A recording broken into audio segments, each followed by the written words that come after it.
Bonjour, je vous salue. Aujourd'hui, j'aimerais discuter avec vous des différents points de contrôle dans le cadre d'un allongement des jambes. Les points de contrôle diffèrent un peu entre l'allongement de la cuisse et celui du mollet, mais ce sont des points que nous avons définis, que chaque patient devrait en gros atteindre, et que chaque patient atteint également. Cela leur donne un peu de sécurité en matière de planification. Un modèle où vous pouvez vous référer, où vous pouvez mieux comprendre l'allongement et aussi planifier comment vous allez récupérer et donc avoir une certaine sécurité. Quand nous commençons, c'est le jour de l'opération. Le jour de l'opération, vous arrivez à l'hôpital. Ensuite, je réalise l'opération pour la cuisse. Cela prend environ 2h30 à 3 heures pour les deux cuisses. Pour le mollet, cela prend toujours un peu plus de temps. Nous en sommes à 5 heures pour les deux mollets. Chirurgicalement, c'est clairement plus complexe. Après l'opération, vous allez dans la salle de récupération. Dans la salle de récupération, vous restez environ 2 heures. Puis, vous allez dans la chambre privée de la clinique où vous serez pris en charge par nos soins pendant les 5 jours suivants. Parfois, il m'arrive de faire lever les patients des cuisses le jour même de l'opération. Alors, nous pouvons déjà les mobiliser. La mobilisation se déroule généralement d'abord avec le soutien de l'AMG car elle permet également d'obtenir plus de sécurité. Là, vous pouvez vous entraîner à avoir une démarche contrôlée. Souvent, il arrive qu'ils ressentent un peu de vertige, un peu de nausée et une pression artérielle basse à cause de l'anesthésie, mais cela s'estompe au cours de la journée. Ainsi, ils ne sont pas mobilisés le jour même de l'opération, mais au plus tard le premier jour après l'opération. C'est notre minimum que vous devez atteindre. C'est-à-dire, le premier jour après l'opération, vous devez être sur vos jambes, vous devez être mobile, que ce soit en fauteuil roulant ou autre chose de ce genre. Ensuite, du jour 1 au jour 5, c'est la phase à l'hôpital où vous êtes constamment sorti du lit. Et la mobilisation se fait par toute l'équipe. C'est-à-dire que vous apprenez d'abord à marcher avec des béquilles sous les bras en faisant un pas après l'autre, puis ensuite à marcher en alternant les pas avec les béquilles sous les bras. Et ils augmentent toujours leur rayon de mouvement dans le cadre de la première mobilisation. Jour 5, nous le voyons aussi ici sur la chronologie, le jour 5 est généralement le jour où vous passez à la réhabilitation. Dans le domaine de la réhabilitation, vous avez d'abord une journée de récupération, puis nous commençons avec vous l'extension. C'est-à-dire au niveau des cuisses, nous allons vous montrer comment effectuer vous-même le mécanisme d'extension, c'est-à-dire comment faire le clic. En même temps, nous commençons à vous apprendre comment réaliser vos exercices d'étirement. Cela se chevauche un peu, surtout dans les prochains jours, parce que au début, il n'est pas absolument nécessaire qu'il se concentre autant sur les exercices d'étirement. Il n'y a pas encore de tension présente. Vous commencez d'abord à créer la tension. En cliquant pendant quelques jours à quelques semaines, alors les muscles sont en tension. Ce n'est pas prioritaire dans la première phase, donc vous devez absolument réussir à faire le clic de manière autonome. C'est-à-dire que vous devez être capable d'effectuer le processus d'extension en réhabilitation de manière autonome et sans problème. Cela est généralement atteint par tous les patients. Ce n'est pas un grand sujet. Et ensuite, le prochain objectif est de vous apprendre comment vous pouvez effectuer vos exercices d'étirement de manière autonome, comment vous pouvez faire des changements de position de manière autonome, parce que tout cela est un peu différent quand on a des jambes mobiles par rapport à des jambes rigides. Il faut toujours utiliser un peu d'aide ou bien apprendre à s'adapter, s'entraîner à des mécanismes de compensation. Tout cela vous sera montré pendant la phase de réhabilitation. C'est généralement jusqu'au jour 14. Après le jour 14, vous devez absolument avoir passé le point de contrôle clic indépendant. Vous devez absolument être mobile avec des béquilles sous les bras sur un très bon parcours. Vous devriez être capable de réaliser vos exercices d'étirement de manière autonome et très bien. Les blessures sont guéries et propres. Ce sont tous les points de contrôle que vous devez avoir atteints. Ensuite vient le prochain point de contrôle que vous remarquerez le mieux vous-même, à savoir la phase de tension. La phase de tension commence à peu près au niveau de la cuisse à 1,5 cm et dure généralement entre 4 et 5 cm. Bon, c'est très élevé, individuel, et je reçois toujours ce retour de la part des patients à partir d'une certaine section d'extension. Il devient beaucoup plus facile de s'étirer, la mobilisation devient beaucoup plus simple.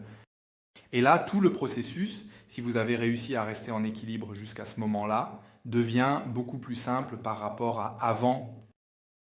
En général, c'est dans l'ordre de 4 à 5 cm, où cela devient un peu plus facile et où vous devriez avoir trouvé votre équilibre, c'est-à-dire la phase importante et vraiment éprouvante se situe entre 1,5 et 4 cm. Vous devez vous assurer d'être en équilibre, vous devez veiller à être mobile et surtout, vous devez éviter les déficits musculaires après les 4-5 mètres. Vous devez avoir développé une routine structurée, votre emploi du temps doit en gros rester le même. Ensuite, vous courez le marathon jusqu'à votre objectif, peu importe, 8, 9, 10 cm. Et ensuite, vous arrêtez avec le clic. Alors, vous avez atteint le point de contrôle. En quelque sorte, le clic. Là, nous avons entre-temps nos radiographies. Nous faisons des radiographies en général toutes les 6 à 8 semaines, puis encore à 10 cm, ou bien loin, fin de l'ensemble de l'allongement. Ensuite, la phase de consolidation se poursuit. Dans la phase de consolidation, il est bien sûr encore nécessaire que l'écart osseux doive d'abord se solidifier, c'est-à-dire que l'os doit repousser ici. Si vous avez une faible tension, c'est-à-dire que vous êtes en équilibre, idéalement sans déficit musculaire, avec les hanches droites et les jambes serrées, alors vous pouvez vous attendre environ 8 à 12 semaines après l'arrêt de l'allongement à avoir une démarche relativement normale, sans béquille. C'est la chose la plus rapide qu'ils puissent jamais atteindre. Pour cela, ces espaces doivent être relativement fixés par l'os. Tant qu'ils ne sont pas fixés par l'os, vous aurez toujours une démarche un peu instable. Je vais expliquer cela à nouveau dans une autre vidéo. Tant qu'ils sont encore ouverts, vous aurez des problèmes avec la démarche normale. Dès qu'ils sont fixés, vous aurez la chance de marcher normalement. Cela signifie que l'accent ici n'est pas seulement mis sur le travail d'étirement, mais aussi sur le renforcement musculaire et l'optimisation de la démarche. Et ensuite, après avoir atteint tout cela, 8 à 12 semaines après l'arrêt du clic, vous avez aussi la chance de commencer à vous remettre au sport, c'est-à-dire, ensuite, il commence très lentement à s'entraîner sur le tapis de course. Je recommande de toujours commencer lentement, c'est-à-dire commencez par 5 km/h pendant 5 minutes et faites cela 4 jours sur 7 dans la semaine. C'est-à-dire tout ce que vous faites dans la phase de consolidation dans le cadre de la reprise sportive et de la régénération après un allongement de jambes. Vous devez le faire lentement et par étapes. Cela ne vous apporte rien si vous commencez à aller sur le tapis de course et essayez de jogger comme vous le faisiez avant. Vous aurez des douleurs après, mais vous devez établir une base, un niveau bas, commencer à le faire de manière cohérente, 4 jours sur 7 dans la semaine, puis augmenter lentement chaque semaine. Et en fait, je recommande d'augmenter toujours de manière alternée, c'est-à-dire la semaine suivante, vous augmentez la durée du jogging de 5 minutes, puis encore 1 km/h. Vitesse, puis encore 5 minutes de durée, et ainsi de suite. Ensuite, ils ont un processus qui s'étend sur des semaines à des mois, où ils peuvent retrouver leur niveau sportif normal. Il en va de même pour l'entraînement de force. Nous avons ici des directives très claires. 8 à 12 semaines, après l'allongement pendant cette période. Intégrons également des exercices de renforcement musculaire. Quand vous commencez à faire à nouveau des exercices de renforcement, commencez d'abord sans poids, s'il vous plaît.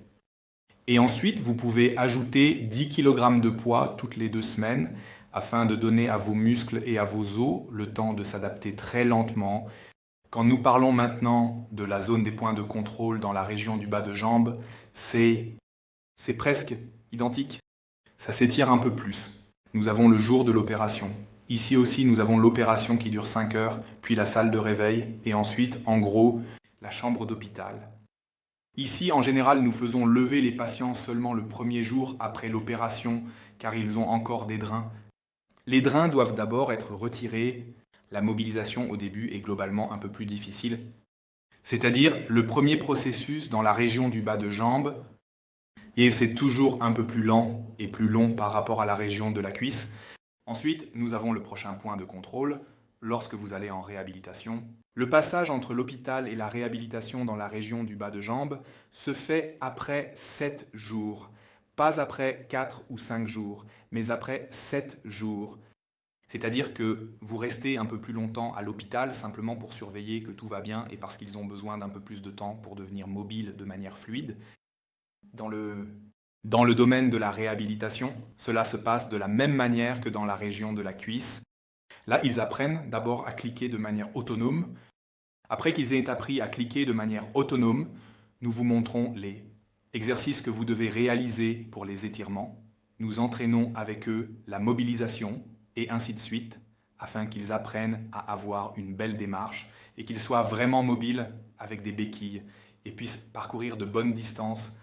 Dans la région du mollet, les patients ont vraiment du mal pendant les 4 à 6 premières semaines avec des gonflements, avec l'immobilisation et le fait de se mettre debout avec les béquilles. C'est tout à fait normal. Après 6 semaines, le progrès est nettement plus rapide que dans la région de la cuisse. D'une part, deuxièmement, la phase de tension n'est pas aussi précoce que dans la région de la cuisse. Cela est simplement dû au fait qu'ils ont moins de masse musculaire dans la région du mollet et que cette masse musculaire est plutôt unilatérale, c'est-à-dire dans la région du mollet. Vous n'avez pas toute la masse musculaire sur le devant et pas non plus à 360 degrés comme dans la région de la cuisse. C'est-à-dire qu'après 6 à 8 semaines, les allongements du mollet se rejoignent généralement avec les allongements de la cuisse et sont alors mobiles. Le focus dans l'allongement du mollet est vraiment sur la mobilisation, c'est-à-dire que vous devez avoir une belle démarche, vous devez marcher, vous devez bouger. Ensuite vient le prochain point de contrôle, arrêter l'allongement. L'arrêt de l'allongement est comparable à celui de la région de la cuisse. 8 à 12 semaines plus tard, je m'attendrai à ce qu'il y ait une démarche normale, mais lentement, avec des béquilles réduites. La transformation en os dans la région du mollet prend vraiment beaucoup de temps. C'est tout à fait normal. Dans la région du mollet, vous êtes presque au double du temps nécessaire pour ossifier, comparé à la région de la cuisse. Mais c'est comme ça. Ils doivent en gros. Ayez de la patience. Nous faisons des radiographies régulières après cela, et dès que l'ossification est ouverte, on peut aussi recommencer en s'entraînant. Vous pouvez à nouveau aller sur le tapis de course, comme dans la région de la cuisse. J'espère que les différentes phases sont devenues claires grâce à cela. Et vous avez eu un aperçu global des différentes proportions, l'allongement des différentes proportions. L'image globale est devenue un peu plus claire. Merci beaucoup pour cela.